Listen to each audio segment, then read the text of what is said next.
நம்ம ஆல்ரெடி ஒரு full stock development பத்தி ஒரு கம்ப்ளீட் வீடியோ நம்ம ஆல்ரெடி போட்டிருந்தோம். ஸோ அந்த வீடியோ பார்த்துட்டு நிறைய பேர் என்ன கேட்டிருந்தாங்க அப்படின்னா, ஸோ ஃபுல் ஸ்டாக் டெவலப்மெண்ட் படிச்சா மட்டும் தான் நமக்கு யூஸ்ஃபுல்லா, ஃப்ரண்ட் அண்ட் தனியா பேக் அண்ட் தனியா படிச்சா யூஸ்ஃபுல் கிடையாதா, அண்ட் ஆல்சோ ஃப்ரண்ட் அண்ட் மட்டும் படிச்சா எப்படி, பேக் அண்ட் படிக்காம இருந்தா எப்படி, இல்லை இது ரெண்டுமே நெசசரியா, இந்த மாதிரி உங்களுக்கு நிறைய கன்ஃபியூஷன்ஸ் இருந்தது. அண்ட் ஆல்சோ நிறைய பேர் ஃப்ரண்ட் அண்ட் ஈஸியா, பேக் அண்ட் ஈஸியா, இல்லை ஃப்ரண்ட் அண்ட்ல அதிகம் சம்பாதிக்கலாமா, பேக் அண்ட்ல அதிகம் சம்பாதிக்கலாமா, நிறைய கன்ஃபியூஷன்ஸ் இருக்கும். ஸோ இந்த மாதிரி நிறைய கன்ஃபியூஷன்ஸ் இருந்துச்சு அப்படின்னா இந்த ஒரு வீடியோ உங்களோட எல்லா டவுட்ஸுமே கிளியர் ஆகும். Please get into video. I am Ramya. I am working as a software engineer top tech company. So நான் அந்த இன்ட்ரடக்ஷன்ல சொன்ன மாதிரி நிறைய பேருக்கு என்ன ஆயிடுச்சு அப்படின்னா ரொம்ப டவுட் ஆயிடுச்சு. ஸோ நான் ஃபுல் ஸ்டாக் டெவலப்மெண்ட் படிக்கும்போது நிறைய பேக்கேஜ் படிக்க வேண்டியதா இருக்கு. பேக்கேஜ் மீன்ஸ் நான் ஃப்ரண்ட் எண்டுக்கு நான் படிக்க வேண்டியதா இருக்கு, பேக் எண்டுக்கு நான் படிக்கணும், டேட்டா பேஸ்க்கு நான் படிக்கணும். ஃப்ரண்ட் எண்டுக்கு நிறைய ஆல்ரெடி நான் என்னென்ன படிக்கணும் அண்ட் என்னோட ஃப்ரேம்ஸ் படிக்கணும்ன்ற இந்த வீடியோ நான் ஆல்ரெடி சொல்லியிருந்தேன். இந்த வீடியோ நீங்க பார்க்கல அப்படின்னா மறக்காம போய் பாருங்க. பிகாஸ் நீங்க ஃபுல் ஸ்டாக் டெவலப்பர் தான் ஆகுறது உங்களோட கோல் அப்படின்னா அந்த வீடியோன்றது ரொம்ப யூஸ்ஃபுல், உங்களோட லைஃப் சேவியர் மாதிரி. பிகாஸ் நான் எல்லா ரிசோர்ஸஸுமே கொடுத்துருக்கேன் அண்ட் ஆல்சோ எல்லாமே ஃப்ரீ. ஸோ நான் அதனால நீங்கள் அந்த வீடியோ மறக்காம போய் பாருங்க. இல்லை நான் இப்போ எனக்கு ஒரு டவுட்ல இருக்கு, நான் ஃப்ரண்ட் அண்ட் போறதா பேக் அண்ட் போறதா, இல்லை ஃப்ரண்ட் அண்ட் நான் போறதா இருந்துச்சுன்னா எனக்கு ஈஸியா அது யூஸ்ஃபுல்லா அப்படின்னு நிறைய பேர் கேட்டிருந்தீங்க. ஸோ அதுக்காக தான் இந்த வீடியோ நான் ஃபுல்லாக கம்ப்ளீட்டாக நான் மேக் பண்ணியிருக்கேன். ஸோ ஃப்ரண்ட் அண்ட் அப்படின்னா ஃபர்ஸ்ட் உங்களுக்கு நீங்கள் ஃப்ரண்ட் அண்ட் போகிறதுக்கு முன்னாடி ஃப்ரண்ட் அண்ட்னா என்னன்னு உங்களுக்கு தெரியணும். ஸோ நான் அந்த ஒரு கான்செப்ட் பற்றி நான் ஆல்ரெடி அந்த வீடியோவில் நான் எக்ஸ்பிளைன் பண்ணியிருந்தேன். பட் இப்போ உங்களுக்காக அகைன் நான் எக்ஸ்பிளைன் பண்ணுறேன். ஏன்னா அப்போ தான் உங்களுக்கு ஒரு கிளாரிட்டி கிடைக்கும். நமக்கு என்ன நம்மளோட கோல் என்ன, நம்ம என்ன விரும்புகிறோம். ஆக்சுவலி நீங்கள் ஃப்ரண்ட் நீங்கள் ஃபர்ஸ்ட் உள்ள போகிறதுக்கு முன்னாடி நான் சொல்கிறது என்ன அப்படின்னா, நீங்கள் ஃப்ரண்ட் அண்ட் பேக் எண்ட் எது ஈஸி, எது கஷ்டம், எதுக்கு சேலரி அதிகம், எதுக்கு சேலரி கம்மின்றதை தாண்டி உங்களோட விஷன் ஒன்று இருக்கும். இப்போ நான் என்னவா ஆக போறேன்னு உங்களுக்கு ஒரு ட்ரீம் இருந்துச்சுன்னா ஆல்ரெடி ஸோ நீங்கள் அதையே ஃபாலோ பண்ணலாம். ஸோ டசன்ட் மேட்டர் நான் சொன்னனால நீங்கள் இதை ஃபாலோ பண்ணணும்னு. பட் இது உங்களுக்கு ஒரு சில விஷயங்கள் உங்களுக்கு தெரியாமல் இருந்திருக்கும். ஸோ அதுக்காக தான் இந்த ஒரு complete video. Okay, so first front and பற்றி சொல்றதுக்கு முன்னாடி ஃப்ரண்ட் அண்ட் பற்றி அதிகமாக எவ்வளோ சேலரி கொடுப்பாங்க, எவ்வளோ ஜாப் ஆப்பர்ச்சுனிட்டிஸ்ன்னு சொல்றதுக்கு முன்னாடி ஃபர்ஸ்ட் ஃப்ரண்ட் அண்ட்னா என்னென்ன உங்களுக்கு கண்டிப்பாக தெரிஞ்சிருக்கணும். ஃப்ரண்ட் என்ன அப்படின்னா யூசருக்கும் அந்த ஒரு வெப் பேஜ், அதாவது உங்களுக்கு ஆப்போசிட்ல உள்ள ஒரு வெப் பேஜுக்குமான ஒரு இன்ட்ராக்ஷன் தான். ஸோ யூசர் என்ன விஷுவலா பாக்குறாங்க அதுதான். ஃபார் எக்ஸாம்பிள் நம்ம ஒரு ஏடிஎம் மிஷின் எடுத்துக்கிறோம் அப்படின்னா, நீங்க ஒரு ஏடிஎம் மிஷின் போறீங்க, அதை நீங்க என்ன பண்ணுவீங்க, போயிட்டு நீங்க கார்டு ஸ்வைப் பண்ணுவீங்க. கார்டு ஸ்வைப் பண்ணா அது என்ன கேட்கும் அப்படின்னா உங்களோட நேம் என்னன்னு கேட்கும். ஸோ இதை நீங்க டிஸ்பிளேல பாக்குறீங்க, உங்க நேம் என்னன்னு கேட்குது, உங்களோட பிளேஸ் ஹோல்டர் அதை காட்டுது. அதுக்கப்புறம் என்னென்ன ஆப்ஷன்ஸ் இருக்குன்னு காட்டுது. ஸோ நீங்க சேவிங்க்கு போட போறீங்களா, நீங்க டெபிட் பண்ண போறீங்களா, இல்ல நீங்க வித்ட்ராவல் பண்ண போறீங்க. ஸோ இந்த மாதிரி உங்களுக்கு ஆப்ஷன்ஸ் காட்டுது. அப்புறம் உங்களோட பேலன்ஸ் செக் பண்ணணும்னா அந்த ஆப்ஷன்ஸும் காட்டுது. ஸோ இந்த மாதிரி ஒரு யூசர் நம்ம யூசர் மீன்ஸ் எதாவது நம்ம யூஸ் பண்றோம்ல, ஸோ நம்ம தான் கஸ்டமர்ஸ்ல. இப்போ நம்ம தான் நம்ம ஏடிஎம் மிஷினுக்குள்ள போறோம். ஸோ அங்கே போயிட்டு நம்ம என்ன பார்க்குறோம் விஷுவல் நம்ம ரெப்ரஸன்டேஷன்ல, ஸோ அதுதான் ஃப்ரண்ட் அண்ட். நீங்க என்ன பாக்குறீங்க ஒரு ஃப்ரண்ட் பேஜ்ல, அதான் ஃப்ரண்ட் அண்ட்ல இருந்து உருவாக்குனது. ஸோ பேக் எண்ட் அப்படின்னா என்ன அப்படின்னா, நீங்க கார்டு ஸ்வைப் பண்ணோடனே அது ஒரு ப்ராசஸ் ஆயிட்டு அது உங்களுக்கு மணி கொடுக்குது. இல்லை நீங்க ஒரு கார்டு ஸ்வைப் பண்ணோடனே உங்க நேம் டிஸ்பிளே ஆகும். உங்களோட ஏடிஎம் பின் நீங்க போட்டதுக்கு அப்புறம் கரெக்ட்னு காட்டும், தப்பா போட்டீங்க அப்படின்னா தப்புன்னு காட்டும் இல்லையா. ஸோ இந்த மாதிரியான ஒரு பேக்ரவுண்ட்ல நடக்கக்கூடிய ஒரு ப்ராசஸ், உங்களோட ஃபங்க்ஷனாலிட்டிஸ் கிரியேட் பண்றவங்க பேர் பேக் எண்ட். ஸோ நான் ஒரு கான்வர்சேஷனுக்குள்ள உள்ள போறதுக்கு முன்னாடி ஃப்ரண்ட் அண்ட் ஈஸியா பேக் அண்ட் ஈஸியானா obviously front and is little bit easy comparatively back end. ஏன் அப்படின்னா உங்களுக்கு பேக் எண்ட்ல நிறைய நீங்க கத்துக்கிற மாதிரி இருக்கும். ஃப்ரண்ட்ல நிறைய கத்துப்பீங்க, பட் பேக் எண்ட் நிறைய கத்துக்கிறதுக்கு என்ன காரணம் அப்படின்னா, பேக் எண்ட் நீங்க படிக்கும் போது நீங்க பேக் எண்ட் மட்டும் கத்துக்க மாட்டீங்க, அண்ட் ஆல்சோ டிபி பத்தியும் கத்துப்பீங்க. டேட்டா பேஸ் பத்தின ஒரு கரெக்ட் நாலேஜ் இருக்கணும்.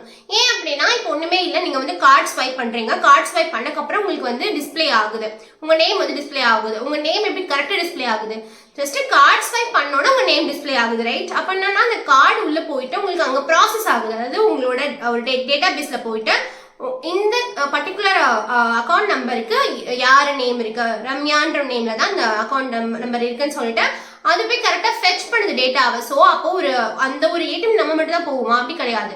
ஒரு டெய்லி 1000 மெம்பர்ஸ்க்கு மேல போறாங்க. ஸோ அவங்களுக்கு எல்லாருக்குமே கரெக்டான ஒரு டேட்டா அது ஷோ பண்ணுது. அப்படின்னா என்ன அர்த்தம் அப்படின்னா, ஆல்ரெடி ஒரு டேட்டா பேஸ்ன்றது ஒரு மெயின்டைன் ஆகிட்டு இருக்கு.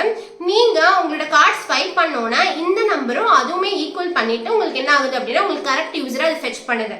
ஸோ ஸோ அதுக்கப்புறம் நீங்க கேட்குற எல்லா கொஸ்டின்ஸ் அண்ட் இன்ஸ்ட்ரக்ஷன்ஸுக்கு அது வந்து உங்களுக்கு ஒபே பண்ணுது. கரெக்ட்? இப்போ நீங்க வந்து உங்களுக்கு என்ட்ரு பண்ணும்போது பேலன்ஸ் கரெக்டாக இருக்குன்னா உங்க பேலன்ஸ் தான் அது காட்டும், வேற யாரோடதையும் வந்து உங்களுக்கு காட்டிடாது. ஸோ பர்ஃபெக்டா அது வந்து ஒர்க் ஆகும். ஸோ அப்போ உங்களோட பர்டிகுலர் அக்கௌண்ட் நம்பருக்கு உங்ககிட்ட என்ன பேலன்ஸ் இருக்கு, உங்களோட கரெக்டா நேம் என்ன, நீங்க என்ன அக்கௌண்ட் யூஸ் பண்றீங்க, ஸோ இந்த மாதிரி என்டையர் ப்ராசஸுமே வந்து ஹேண்டில் பண்றது என்னன்னு பாத்தீங்க அப்படின்னா பேக்எண்ட் அண்ட் டேட்டாபேஸ். ஸோ இந்த மாதிரி ஒரு பர்டிகுலர் ஒரு பெரிய விஷயங்களை ஹேண்டில் பண்றது வந்து பேக்எண்ட்ல நடக்கும்.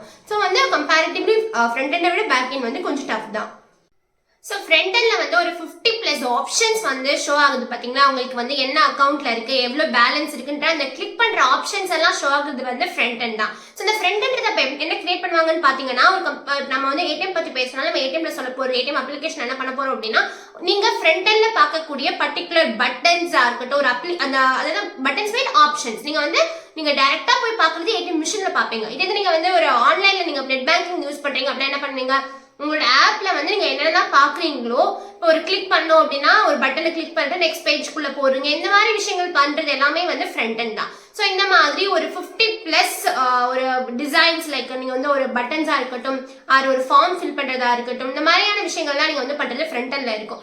இது பேக் எண்ட்ல நம்ம சொன்ன மாதிரி நீங்க என்னென்ன ஒரு ஆக்ஷன் பண்றீங்களோ அதுக்கெல்லாம் உங்களுக்கு அவுட்புட் கொடுக்குற மாதிரி ஒரு ப்ராசஸிங் ஆயிட்டு உங்களுக்கு வந்து ஒரு ஃபங்க்ஷனாலிட்டி நடக்குது பாத்தீங்களா, அது வந்து பேக் எண்ட். ஸோ இந்த ஃப்ரண்ட் எண்ட் பேக் எண்ட் நம்ம ஆல்ரெடி சொல்லியாச்சு, எது ஈஸின்னு தெரிஞ்சிச்சு. அப்ப எது ஈஸியா இருக்கோ அதுக்கு வந்து உங்களுக்கு இது கம்மியா, சேலரி கம்மியா அப்படின்னு கேட்டா அப்படிலாம் கிடையாது. நான் சேலரி பத்தி உங்களுக்கு நான் அடுத்து சொல்றேன். ஏன்னா நம்ம வந்து ஃபர்ஸ்ட் அண்டர்ஸ்டாண்ட் பண்ணும்போது சேலரி பேஸ் பண்ணி மட்டுமே நம்ம வந்து ஒரு ஜாப்குள்ள போயிட முடியாது. ஏன் அப்படின்னா உங்களால வந்து 1 இயர் ஒரு எக்ஸ்ட்ரீமா ஹார்ட் ஒர்க் பண்ணி 1 இயர் வந்து உங்களுக்கு பிடிக்காத ஜாப்ல சேலரிக்காக ஒர்க் பண்ண முடியும். பட் அதே உங்களால கண்டினியூ பண்ண முடியாது. அப்போ உங்களுக்கு என்ன கடைசியா உங்களுக்கு தேவைன்னா ஒரு 2 lakhs or 3 lakhs கம்மியா இருந்தா கூட உங்களுக்கு பிடிச்ச ஜாப் நீங்க பண்ணும்பொழுது உங்களுக்கு அது இன்னுமே வந்து ரொம்ப அது ஜாப்ல வந்து உங்களுக்கு வந்து ஃபுல் எஃபர்ட் போட தோணும், நீங்க அதை கண்டினியூவா பண்ணுவீங்க. ஸோ அதனால வந்து டசன்ட் மேட்டர் சேலரின்றது மேட்டர் தான், பட் வந்து இது அதுக்காக நீங்க வந்து உங்களோட பேஷனையும் நீங்க விட்டுறக்கூடாது. ஸோ ஃப்ரண்ட் அண்ட் பேக் எண்டுக்கு அதிகமாக சேலரி கொடுப்பாங்க, பட் அதோட நான் சேலரி பத்தி நான் அடுத்து சொல்றேன். பட் அதுக்காக நான் வந்து பேக் எண்ட் தான் நான் போகணும்னு நான் யாருமே சொல்லலை. ஏன்னா நீங்க ஃப்ரண்ட் எண்ட்றதுக்கு நிறைய ஜாப் ஆப்பர்ச்சுனிட்டிஸ் அவைலபிளா இருக்கு. அண்ட் ஆல்சோ நிறைய கம்பெனில வந்து அவங்களுக்கான வேகன்சி வந்து அதிகமா இருக்கு. ஸோ பேக் எண்டும் அந்த மாதிரி தான். ஃப்ரண்ட் எண்ட்ல வந்து நீங்க 3 பேசிக்கான ஒரு லாங்குவேஜ் படிக்கணும். ஃபர்ஸ்ட் என்ன பாத்தீங்க அப்படின்னா HTML. இது வந்து லாங்குவேஜ் கிடையாது, இது வந்து ஒரு ஸ்கெலட்டன் ஆஃப் தி ப்ராஜெக்ட்க்கு கிரியேட் பண்றக்கூடிய ஒரு கோட் மாதிரி தான். So it's very easy. நீங்க வந்து ஒரு டெடிகேட்டடா ஜஸ்ட் ஒரு 3 or 4 டேஸ் நீங்க ஸ்பெண்ட் பண்ணீங்கன்னாவே you can complete HTML. So அந்த அளவுக்கு அது ரொம்ப ரொம்ப ஈஸியான ஒரு லாங்குவேஜ் தான். ஸோ நீங்க என்ன பண்றீங்க அப்படின்னா, இது என்ன பண்ணும் அப்படின்னா, நீங்க வந்து ஒரு வெப்பேஜ் கிரியேட் பண்றீங்க பாத்தீங்களா. இப்போ நான் ஆல்ரெடி சொன்ன மாதிரி ஒரு நெட் பேங்கிங் யூஸ் பண்றீங்க. ஸோ நீங்க அந்த அப்ளிகேஷன் உங்க கையில இருக்கு. அந்த அப்ளிகேஷன்ல கலர்ஸ், CSS, ஃபாண்ட் எல்லாமே ரிமூவ் பண்ணிட்டு ஒரு ஜஸ்ட் பிளெயினான ஒரு பேஜ்ல நீங்க ஜஸ்ட் வேர்ட்ஸ் போட்டு வச்சா எப்படி இருக்குமோ அப்படிதான் HTML இருக்கும். ஸோ இந்த HTMLன்றது வந்து just skeleton of the project மாதிரி. நெக்ஸ்ட் நீங்க என்ன படிக்க வேண்டியதா இருக்குன்னு பாத்தீங்க அப்படின்னா CSS என்ன அப்படின்னா கேஸ்கேடிங் ஸ்டைல் ஷீட். அதாவது நீங்க ஆல்ரெடி கொடுத்த அந்த ஸ்கெலட்டன் ஆஃப் த ப்ராஜெக்ட்டுக்கு நீங்க இன்னும் கொஞ்சம் உயிர் கொடுக்குற மாதிரி, ஒரு அழகு சேர்க்கிற மாதிரி அந்த மாதிரி சொல்லிக்கலாம். ஏன் அப்படின்னா இப்போ நீங்க ஒரு ப்ராஜெக்ட் நீங்க வந்து ஒரு வெப்சைட் குள்ள போறீங்க, ஒரு பிளெயினா எந்த கலருமே இல்லை, ஜஸ்ட் வந்து ஃபாண்ட் மட்டும் தான் நீங்க பாக்குறீங்க, அதாவது வேர்ட்ஸ் மட்டும் தான் நீங்க பாக்குறீங்க அப்படின்னா உங்களுக்கு அது அட்ராக்ட் இருக்குமா? கண்டிப்பா இருக்காது. அதுல சில அனிமேஷன்ஸ் கொடுத்துட்டு அதுல ஒரு இமேஜஸ் நீங்க பார்த்துட்டு அண்ட் கலர்ஸ் வந்து உங்களுக்கு ரொம்ப அட்ராக்ட்ஃபுல்லா இருந்தாதான் அந்த வெப் பேஜ் உங்களுக்கு ரொம்ப பிடிக்கும் இல்லையா? ஸோ அந்த மாதிரி இந்த மாதிரி கலர்ஸ் ஆட் பண்றது, இந்த மாதிரி ஒரு ஃபாண்ட் சேஞ்ச் பண்றது, ஒரு பேக்ரவுண்ட் கொடுக்கறது, ஒரு அனிமேஷன் ஆட் பண்றது, ஸோ இந்த மாதிரி எல்லாமே எது பண்றாங்க பாத்தீங்க அப்படின்னா CSS யூஸ் பண்ணி தான் பண்றாங்க. நெக்ஸ்ட் என்ன பாத்தீங்க அப்படின்னா ஜாவாஸ்கிரிப்ட்டுமே HTML, CSS, ஜாவாஸ்கிரிப்ட் இந்த 3 யூஸ் பண்ணி உங்களுக்கு நிறைய ப்ராஜெக்ட்ஸ் வந்து அவைலபிளா இருக்கு. அண்ட் ஆல்சோ நீங்க என்ன பண்ணலாம் அப்படின்னா, நீங்க யூடியூப்லயே வந்து நீங்க போட்டு பார்த்து கூட இந்த 3மே, அதாவது HTML, CSS, ஜாவாஸ்கிரிப்ட் மட்டுமே யூஸ் பண்ணக்கூடிய ஒரு 10 or 12+ ப்ராஜெக்ட்ஸ்ல அவைலபிளா இருக்கு. அண்ட் ஆல்சோ எல்லாமே சூப்பர் ப்ராஜெக்ட்ஸ், அது எல்லாமே டாப் ப்ராஜெக்ட்ஸ், உங்களோட ரெஸ்யூம்ல கூட நீங்க ஆட் பண்ணிக்கலாம். ஸோ அந்த மாதிரி ப்ராஜெக்ட்ஸ்ல அவைலபிளா இருக்கு. ஸோ ஃப்ரண்ட் எண்ட் பாத்தீங்க அப்படின்னா அந்த 3மே நீங்க வந்து பேசிக்கா கத்துக்க வேண்டியதாக இருக்கும். அதுக்கப்புறம் என்ன கத்துக்கணும் அப்படின்னு பாத்தீங்க அப்படின்னா, நீங்க CSSலயே வந்து 2 கத்துக்கிற மாதிரி இருக்கும். ஒரு Tailwind CSS and Bootstrap CSS. நீங்க எது வேணா சூஸ் பண்ணிட்டு நீங்க அதை கத்துக்கலாம். Bootstrapன்றது இப்போ உள்ள டிமாண்ட்ல வந்து ரொம்ப ட்ரெண்டிங்ல இருக்கு. பட் Tailwind நீங்க வந்து ஒரு ஃப்ரெஷரா இருந்தீங்க அப்படின்னா அது உங்களுக்கு ரொம்ப ரொம்ப ஈஸியா இருக்கும். ஸோ இது வந்து இது. ஸோ ஜாவாஸ்கிரிப்ட் கத்துக்கணும் அப்படின்னா நீங்க ஜாவாஸ்கிரிப்ட் வந்து ஃபர்ஸ்ட் பேசிக்கா கத்துக்கணும். அது மட்டும் கத்துக்கிட்டா போதுமானா அப்படி கிடையாது, நீங்க ஃப்ரேம் ஒர்க்ஸ் கத்துக்கிற மாதிரி இருக்கும். ஏன்னா ஃப்ரேம் ஒர்க்ஸ் என்ன அப்படின்னா உங்களை வந்து ரியாக்டிவா கிரியேட் பண்றது, அதாவது நார்மலா ஒரு வெப் பேஜ் கிரியேட் பண்ணுவீங்க, பட் அதை வந்து நீங்க வந்து ஒரு டெஸ்க்டாப்ல பார்க்கும்போது உங்களோட வெப்சைட்டும் நல்லா இருக்கணும், உங்களோட போன்ல பார்க்கும்போது அதே வெப்சைட் நல்லா இருக்கணும். இந்த மாதிரி ரெஸ்பான்சிவ் பேஜஸ் கிரியேட் பண்றதுக்கு, இந்த மாதிரி நிறைய ஃபங்க்ஷனாலிட்டிஸ்க்காக, நிறைய அட்வான்ஸ் ஃபீச்சர்ஸ்க்காக நீங்க என்ன பண்ண வேண்டியது இருக்கும் அப்படின்னா நீங்க ஃப்ரேம் ஒர்க்ஸ் யூஸ் பண்ற மாதிரி இருக்கும். ஸோ அதுக்காக ஜாவாஸ்கிரிப்ட்ல 2 ஃப்ரேம் ஒர்க்ஸ் யூஸ் பண்ணுவீங்க. ரெண்டுல எதுவுமே நான் எதிராக சாய்ஸ் தான். நீங்க வந்து ரியாக்ட் ஆர் ஆங்குலர் யூஸ் பண்ற மாதிரி இருக்கும். ரியாக்ட்ன்றது இப்போ ரொம்ப popular frame work and also அது கொஞ்சம் கம்பேரிட்டிவ்லி ஈஸி. ஏன் அப்படின்னா ரியாக்ட்ல வந்து ஜாவாஸ்கிரிப்ட் தான் யூஸ் பண்ணுவாங்க. ஸோ நீங்க ஆல்ரெடி ஜாவாஸ்கிரிப்ட் படிச்சிருந்தீங்கன்னா ஸோ நீங்க அதை இம்ப்ளிமெண்ட் பண்ற மாதிரி இருக்கும். பட் அதுல நிறைய விர்ச்சுவல் டாம் யூஸ் பண்றதுனால நீங்க வந்து கொஞ்சம் தேர்ட் பார்ட்டிஸ் லைப்ரரிஸ் யூஸ் பண்ற மாதிரி இருக்கும். ஸோ இந்த கான்செப்ட்ல உங்களுக்கு நான் இப்போ சொல்லும் போது அவ்வளவா அண்டர்ஸ்டாண்ட் ஆகாம இருக்கலாம். பட் நீங்க ஒன்ஸ் நீங்க படிக்க ஸ்டார்ட் பண்ண ஆரம்பிச்சிட்டீங்க அப்படின்னா நான் சொல்ற எல்லா கான்செப்ட்ஸையும் உங்க கூட ரிலேட் பண்ண முடியும். ஸோ இதுதான் வந்து ஃப்ரண்ட் அண்ட் ஃபுல்லாவேங்க. இந்த ஃப்ரேம் ஒர்க்ஸ் நீங்க படிச்சிட்டீங்க அப்படின்னா ஃப்ரண்ட் எண்ட் வந்து கம்ப்ளீட் ஆயிடுச்சு. ஸோ பட் பேக் எண்ட்ன்றது வந்து இட்ஸ் அ ஹியூஜ் பார்ட். ஏன் அப்படின்னா அதுக்கு நிறைய நீங்க படிக்க வேண்டியதா இருக்கும். நான் ஆல்ரெடி சொன்ன மாதிரி பேக் எண்டுக்கு நீங்க ப்ரோக்ராமிங் லாங்குவேஜஸ் படிக்கணும் அண்ட் ஆல்சோ ஃப்ரேம் ஒர்க்ஸ் படிக்கணும் அண்ட் ஆல்சோ அது கூட நீங்க வந்து டேட்டா பேஸும் கத்துக்கிற மாதிரி இருக்கும். ஏன்னா நான் ஆல்ரெடி சொன்ன மாதிரி நீங்க ஒரு ஜஸ்ட் ஒரு நேம் போடுறீங்க இல்ல ஒரு நம்பர் போடுறீங்க அப்படின்னா அதுல நிறைய பேர் அங்க இருப்பாங்க. ரம்யான்ற நேம்ல வந்து ஒரு டேட்டாபேஸ்ல வந்து 1 lakh பீப்புள்ஸ்க்கு மேல இருப்பாங்க. பட் நான் சொன்ன ஐடி அந்த ஐடியில வந்து என்னோட பேலன்ஸ் எவ்வளவு நான் செக் பண்ணணும் அப்படின்னா அப்ப என்ன ஆகும் அப்படின்னா என்னோட நேம் என்னோட அக்கௌண்ட் நம்பர் எல்லாத்தையும் மேட்ச் பண்ணி இந்த அக்கௌண்ட்ல எவ்வளவு பேலன்ஸ் இருக்குன்னு நான் செக் பண்ணணும். ஸோ இந்த மாதிரி என்னோட ஒரு டேட்டா பேஸ்ல என்னோட நேமை நான் வந்து என்னோட கரெக்டான அக்கௌண்ட்டை வந்து ஃபெச் பண்ணி எடுத்துட்டு வருது பாத்தீங்களா. ஸோ இந்த ஃபங்க்ஷனாலிட்டிஸ்க்காக நீங்க டேட்டா பேஸும் கத்துக்கிற மாதிரி இருக்கும். டேட்டா பேஸ்லயே வந்து உங்களுக்கு 2 ஆப்ஷன்ஸ் இருக்கு. ஒன்று சீக்வல் ஆப்ஷன்ஸ் இருக்கு, நோ சீக்வல் ஆப்ஷன்ஸ் இருக்கு. ஸோ இதுல நீங்க இது கத்துக்கிற மாதிரி இருக்கும். பேக் எண்ட்ல நீங்க என்ன கத்துக்கலாம் அப்படின்னா பேக் எண்ட்லயுமே உங்களுக்கு 3 ஆப்ஷன்ஸ் அவைலபிளா இருக்கு. நீங்க Node.js கத்துக்கலாம், or Python or Java. Python கத்துக்கிட்டீங்க அப்படின்னா நீங்க வந்து அது கூட என்ன ஃப்ரேம்வொர்க் கத்துக்கணும் அப்படின்னா நீங்க ஜாங்கோ அண்ட் ஃபிளாஸ்க் ஃப்ரேம்வொர்க் கத்துக்கணும். ஜாவா கத்துக்கிறீங்க அப்படின்னா நீங்க ஸ்ப்ரிங் பூட் அண்ட் ஃப்ரேம்வொர்க் கத்துக்கிற மாதிரி இருக்கும். ஸோ இதெல்லாம் வந்து நீங்க டோட்டலா கத்துக்கிற மாதிரி இருக்கும். ஸோ நம்ம ஆல்ரெடி சொன்ன மாதிரி ஃப்ரண்ட் எண்டா பேக் எண்டான்ற வரும்போது நான் எல்லாமே சொல்லி முடிச்சிட்டேன். ஃப்ரண்ட் எண்ட்னா என்னன்னு உங்களுக்கு ஃபுல்லா கவர் பண்ணிட்டேன், பேக் எண்ட்ல என்னன்னு ஃபுல்லா கவர் பண்ணிட்டேன். So choice is yours. நீங்க என்ன சூஸ் பண்ண போறீங்கன்ற சாய்ஸ் நீங்க தான் எடுக்கணும். நான் வந்து ஃபுல் ஓவரால் கான்செப்ட்ஸ் சொல்லிட்டேன். ஸோ இப்போ சேலரிக்குள்ள வரும்பொழுது ஒரு ஃப்ரண்ட் எண்டுக்கு எவ்வளவு சேலரி வரைக்கும் கொடுக்குறாங்க அண்ட் பேக் எண்ட்ல எவ்வளவு சேலரி வரைக்கும் கொடுக்குறாங்க. ஸோ நம்ம வந்து ஒரு ஃப்ரெஷரோட சேலரி நம்ம இங்க வந்து சொல்ல முடியாது. ஏன் அப்படின்னு கேட்டீங்கன்னா அது வந்து டிஃபர் ஆகும், கம்பேர் டு கம்பெனி வேரி ஆகும். நீங்க ஸ்டார்ட் அப்ல போனீங்க அப்படின்னா அவங்க ஃப்ரெஷருக்கு ஒரு சேலரி இருக்கும். நீங்க எம்என்சிக்குள்ள போனீங்கன்னா அங்க ஒரு சேலரி இருக்கும், சர்வீஸ் பேஸ்க்கு ஒரு சேலரி இருக்கும், ப்ராடக்ட் பேஸ்க்கு ஒரு சேலரி இருக்கும். ஸோ ஒரு ஃப்ரெஷரை வச்சு உங்களோட ஒரு சேலரியை மார்க்கெட் ரேஞ்சில் நம்ம வந்து முடிவு பண்ண முடியாது. அப்ப நம்ம என்ன சேலரி கால்குலேட் பண்ணலாம் அப்படின்னா ஒரு 5 இயர்ஸ்க்கு மேல உள்ளவங்களுக்கு ஒரு மார்க்கெட் ரேஞ்சில் என்ன சேலரி கொடுக்குறாங்கன்றத நீங்க கால்குலேட் பண்ணீங்கன்னா ஒரு ஆவரேஜ் சேலரி. ஸோ அதை வந்து நம்ம வந்து யூஸ் பண்ணிக்கலாம். ஸோ அப்போ ஒரு ஃப்ரண்ட் அண்ட் டெவலப்பரா இருக்கவங்களுக்கு ஒரு 5 இயர்ஸ்ல ஆவரேஜ் சேலரி என்னவா இருக்கும் பாத்தீங்க அப்படின்னா 5 வருஷம் எக்ஸ்பீரியன்ஸ் ஆனவங்களுக்கு நான் சொல்றேன் இது வந்து 15 to 20 LPA வரைக்குமே நீங்க வந்து எக்ஸ்பெக்ட் பண்ணலாம்.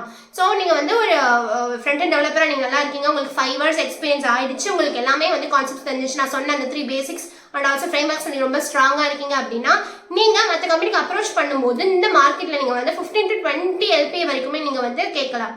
இதே நீங்க பேக் அண்ட் டெவலப்பர் அப்படின்னா என்ன செய்வீங்க, அது இதே 5 இயர்ஸ் எக்ஸ்பீரியன்ஸ்ல ஒரு பேக் அண்ட் டெவலப்பர் வந்து எவ்வளவு வரைக்கும் கேட்கலாம்னு பாத்தீங்க அப்படின்னா 25 to 30 LPA வரைக்குமே நீங்க கேட்கலாம்.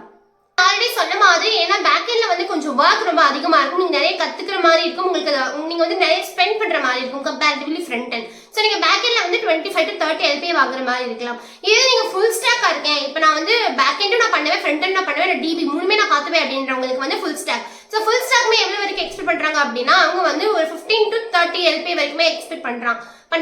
அண்ட் ஆல்சோ வந்து இப்போ ஒரு எம்என்சிலாம் நீங்க போனீங்க அப்படின்னா உங்களுக்கு வந்து ஒரு ஃபுல் ஸ்டாக் டெவலப்பர்னு நிறைய பேர் இருப்பாங்க, ஃப்ரண்ட் எண்டுக்கும் ஆல் இருப்பாங்க, பேக் எண்டுக்கும் ஆல் இருப்பாங்க, ஃபுல் ஸ்டாக் டெவலப்பர். சில இடங்கள்ல வந்து பாத்தீங்க அப்படின்னா உங்களுக்கு ஃபுல் ஸ்டாக் டெவலப்பர் தான் எடுப்பாங்க. ஏன்னா 2 பேருக்குமே நம்ம வந்து தனியா பணம் கொடுக்க முடியாதுன்னு சொல்லிட்டு ஒரே ஆளை வந்து எடுத்து உங்களுக்கு வந்து சேலரி ப்ரொவைட் பண்ணுவாங்க.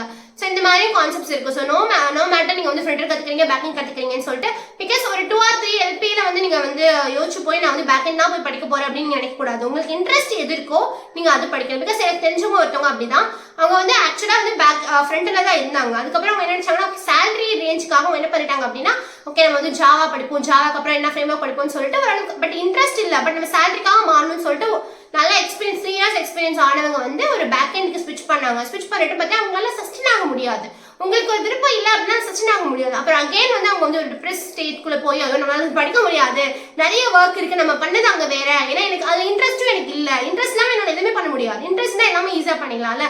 ஸோ அகைன் அவங்க ஸ்விட்ச் பண்ணி அகைன் அவங்க ஃப்ரண்ட் எண்ட்குள்ள போகும்போது அவங்கள புரிஞ்சுக்கிறாங்க ஓகே எனக்கு வந்து டிசைன் தான் நல்லா வரும், எனக்கு வந்து நான் வந்து இந்த மாதிரி ஒரு வெப் பேஜ் அழகா கிரியேட்டிவா பண்றதா எனக்கு வரும், எனக்கு கிரியேட்டிவ் நாலேஜ் இருக்கு, ஸோ நான் ஃப்ரண்ட் எண்டுக்குள்ள தான் போறேன். ஸோ இந்த கான்செப்ட்ஸ்ல உங்களுக்கு எப்போ வரும்னு பாத்தீங்க அப்படின்னா உங்களுக்கு எது பேஷன்றது தெரியும் போது அவங்களுக்கு வரும். ஸோ உங்களோட பேஷனை வச்சு நீங்க வந்து ஃப்ரண்ட் எண்டா பேக் எண்டா டிசைன் பண்ணுங்க. பட் நான் ஃப்ரண்ட் எண்டுக்கு என்னென்ன பாசிட்டிவ்ஸ் இருக்கு, என்னென்ன அட்வான்டேஜஸ் இருக்கு, என்ன ஆக்சுவலின்னு சொல்லிட்டு ஃபுல் ரோட் மேப்பை நான் கொடுத்துட்டேன். அண்ட் சேம் நான் வந்து பேக் எண்டுக்கு கொடுத்துட்டேன். ஸோ இதுமாதிரி டிசைட் பண்ண வேண்டியது உங்களோட பொறுப்பு தான். இந்த வீடியோ ரொம்ப ரொம்ப யூஸ்ஃபுல்லா இருக்கும் நம்புறேன். இந்த மாதிரி மோர் இன்ஃபர்மேஷன் வீடியோக்கு நீங்க டெக் வித் அம்மியா ஃபாலோ பண்ணுங்க. இன்னும் நீங்க சேனலை சப்ஸ்கிரைப் பண்ணலனா ப்ளீஸ் சப்ஸ்கிரைப் பண்ணுங்க. இந்த வீடியோ யாராச்சும் ரொம்ப யூஸ்ஃபுல்லா நினைக்கிறீங்களோ ப்ளீஸ் அவங்க எல்லாத்துக்குமே ஷேர் பண்ணுங்க.